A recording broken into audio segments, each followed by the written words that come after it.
I'm excited. I'm a bit nervous. You know, I'm hoping that we win. Well, I just hope we do as the best we can. Obviously, we would like to take it again this year. I'm quite positive. I think we've got a strong team and we've got a good preparation done. So yeah, I'm quite positive about it. I'm really looking forward, and I think the other schools should be scared.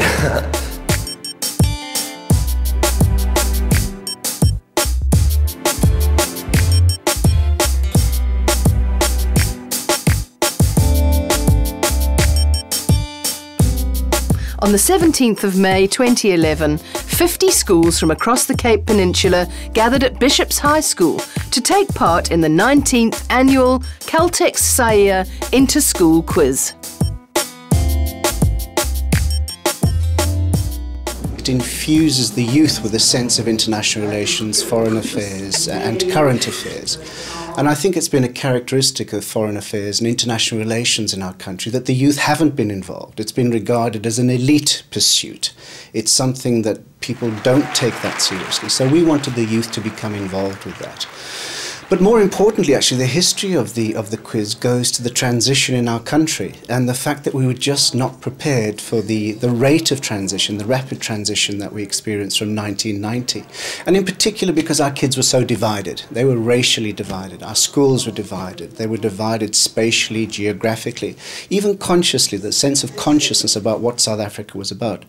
So the transition in 1990, 1994 opened up a whole host of opportunities to our youth as much as our country, and we wanted to help prepare our youth for what was now a much broader global panorama of opportunities in foreign affairs, in business, in commerce, in journalism, in politics, and that's why we started it. Which country is Africa's largest trading partner? Well, I find news very interesting, so this is a great opportunity to put my interest to the test. And I just love reading about, international affairs, business affairs, so this is in essence a great opportunity for me.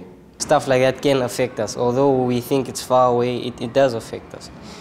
It can even affect us in a simple way of bread going up, and then you wouldn't even understand why that happened, but it's because of affairs going on somewhere else in the world. Caltex has been supporting the Saiia Interschools quiz since its inception in 1993. Education forms a key element of Chevron's focus areas for their CSI initiatives. On the actual night of the quiz, it's a lot of excitement. The learners arrive early, they all get seated at their tables. The teachers have to sit quite far away. Oh gosh, this is quite nerve-wracking. We try and encourage them to think on their feet. That's why we don't write down the questions. Over which North African country has NATO imposed a no-fly zone? Part 1. Part 2, what is the name of the country's leader? They get 20 questions. Some of them are complex questions, so there could be an first part, second part, and third part to it. Some of them are out of 3 or 4 or 1, and then we pass the answers on to the scorers. I was standing in the front most of the time, and I could see the concentration and the enthusiasm on most of the learners' faces. What is the name of the ship? What's the name of the ship that was in distress? And they loved Africa Milane. They really responded very well to him, our MC. South Africa will participate in a major sporting event scheduled to take place in New Zealand in September of this year. And when he shot spot questions at them, they were half jumping out of their seats. It's grown in numbers from our earliest few schools, and perhaps most importantly, the schools that we have now are much more representative of the demographics of South Africa, not just the Western Cape. The quiz has evolved most noticeably because in the early years it was won by white schools, historically white schools, advantaged schools, private schools. The most pleasing aspect of the schools quiz was that schools from disadvantaged communities we're winning the quiz and winning it confidently and comfortably too. So there's a greater confidence amongst the youth as well about these issues. Me and my group, we work together as a team. We divide the papers, some do local, some do business and sports and stuff like that. And then at the end of the week, we get together, then we explain what's in the newspapers. One of the things that we've tried to do over the past 2 years is to run workshops just to assist people in trying to read a newspaper, deconstruct a newspaper, get them prepped for the sort of methodology that we'll apply, boost their confidence by their participation. We've now introduced a workshop as well with the teachers so that the teachers can assist the learners in trying to understand a newspaper, put a calendar of events and preparation and help them become more confident too. If you put that in place and a little bit of infrastructure and enthusiasm in buckets, we know that schools from disadvantaged communities not only can do well, they will win this quiz. I'm only actually depending on myself and what my mind tells me what to do. So actually your mind doesn't matter what you have around you. You just have to read and commit yourself on what you're doing. And you will become successful in what you're doing. Initially it was, the quiz was just about the night of the quiz for the schools and for us. And we wanted to just increase the interest in international fairs in the long term. So we choose 10 to 15 schools. They had to read the newspaper for a few days before, and we did a quiz, and it was a wonderful preparation for them to see just how difficult the questions are going to be, what international affairs is all about, why it's important in their lives, how the youth has been involved in overturning world events in the past, and how they can be involved in world events in the future. The question master will read the question. And sometimes a long question, you think, oh my goodness, I didn't hear the beginning of it. It's fine. Put up your hand and ask him to repeat it. They asked me to come back, do site visits at their school. They phoned me, asked additional questions. So it definitely did increase the interest.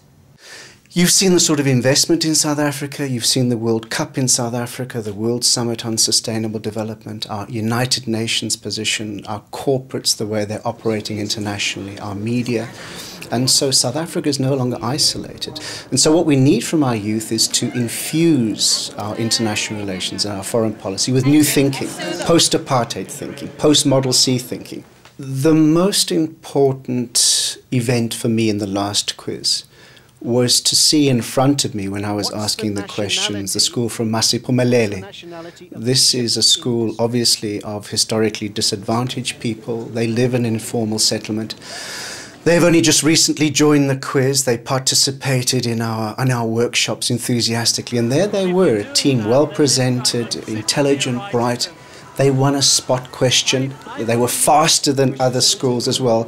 I think more broadly too is to see the wide range of schools and to see the level of participation of the schools. Former diplomats, naval officers, journalists, teachers, academics, and just people who were interested in their own kids as well. There was a great spirit this year, and if we can reproduce that spirit in our curricula, in our schools and in our foreign affairs, I think we'll move this country along. The level of participation and support is enormously encouraging for Chevron as a sponsor. To be part of the Caltex Saiia Interschools quiz, we now have 50 schools participating. It's a real milestone that we should be proud of. We invite all the schools in the Cape Town region. So we invite about between 250 and 300 schools. And as far as the workshop schools are concerned, we invite the schools who probably did badly in the quiz before, so possibly the bottom 10, and then we try and find another 5 completely new schools who've never responded to our invitation. We automatically accept the 15 schools that we choose as workshop schools, and for the rest, for the other 35, it's really a first-come, first-served basis. The workshops happen in March. This year there were 2 in March, and then we have a bit of a break, and then all the learners have to start reading again 2 weeks before the quiz. We're very prepared. The past 2 weeks we've been reading the paper constantly, we've been making summaries, and we've constantly been chatting about the news and also sort of asking each other questions. Myself and Dudley, when we usually pass each other in the halls, we make a rule, we have to ask each other a question. The vision for the quiz is to go national. We really want the quiz to become something that is run in our major urban areas. So we'd like to operate in Gauteng, KwaZulu-Natal, Eastern Cape in the first instance. And in truth, the vision for the quiz is to go Pan-African. We could see a situation in which, why shouldn't we? The winning school in each country, in 54 countries, or at least for the start, English-speaking countries in sub-Saharan Africa, somehow we get a competition going with them about Africa and the globe, Africa and the world, and pull Africa together and the youth of Africa to improve our understanding of international relations. I would like to see more workshops. I'd like to have more contact with the learners. I'd love for them to attend more of our Saiia public seminars and to get more involved in the work that we do.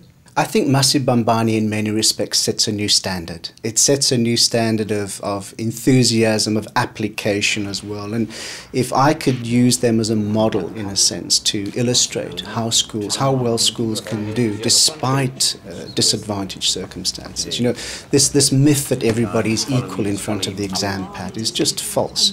But it does show you that with application, with good teachers, a good relationship between teachers, parents and school kids, with a great model that they believe in, that despite being highly disadvantaged, you actually can succeed in South Africa with the right level of support and enthusiasm.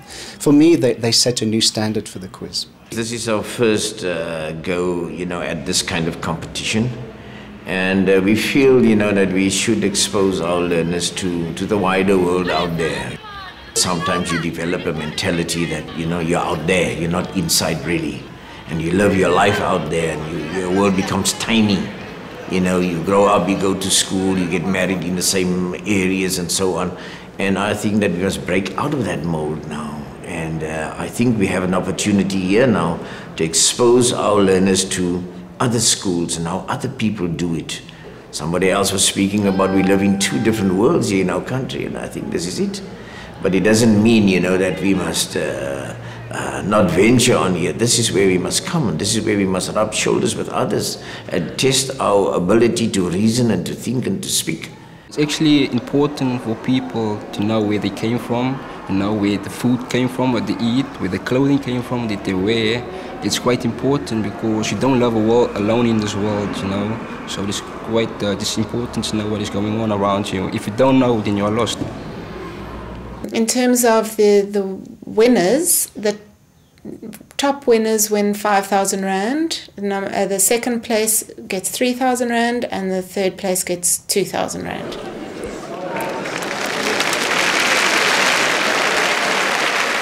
Three schools shared second place. Newcomers Livingston High, Jan van Riebeck, who won the quiz in 2010, and Westerford. And then Westerford High School joined second place. Congratulations, guys. Well done. The winner of the 19th annual Caltex Saiia Interschools quiz for 2011, Bishops.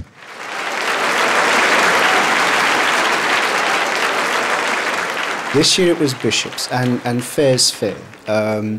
Bishops is probably the best school in the country. Right, arguably, it's the best school on the continent.